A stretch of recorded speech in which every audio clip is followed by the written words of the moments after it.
ఎలా ఉన్నారు అందరూ బాగున్నారా? చూడండి ఫ్రెండ్స్, మనం టమాటా బాత్ ఉప్మా చేసుకోబోతున్నాము సూజీ రవ్వతోటి. చూడండి ఫ్రెండ్స్, మనము టమాటా అనేది మనం మిక్సీ కొట్టుకుంటున్నాం ఫ్రెండ్స్. ఎందుకంటే చిన్నపిల్లలు ఎవరున్నా తినకుండా ఉన్న వాళ్ళు అందరూ తినగలుగుతారు. సో టమాటా అనేది అడ్డం రాకుండా ఉంటుంది. ఇది ఫ్రెండ్స్. అండ్ నేను సూజీ రవ్వ 1 గ్లాస్ తీసుకుంటే 2 గ్లాసులు మనం వాటర్ వేసుకోవాలి ఫ్రెండ్స్. అంతే. ఒక మందపాటి కడాయి పెట్టుకోవాలి, ఆయిల్ వేసుకోవాలి. సో ఫ్రెండ్స్ చూడండి, ఉట్టి ఆవాలు వేసాను, జీలకర్ర వేయలేదు. జీలకర్ర వేయకూడదు ఫ్రెండ్స్.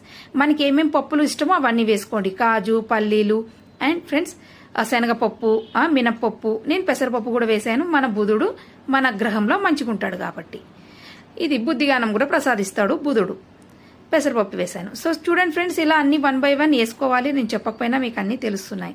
ఇలా ఫ్రెండ్స్ చూడండి, 1కి 2 లీలు ఇంతే ఫ్రెండ్స్. అండ్ కొత్తిమీర, రవ్వ వేసుకోవాలి. చూడండి ఫ్రెండ్స్, ఉప్మాల్లో రకరకాలు ఉంటుంది. ఈ టమాటా బాత్ ఉప్మా అనేది ఒక రకం. ఇంతే ఫ్రెండ్స్. ఎలా అనిపించింది ఈ వీడియో?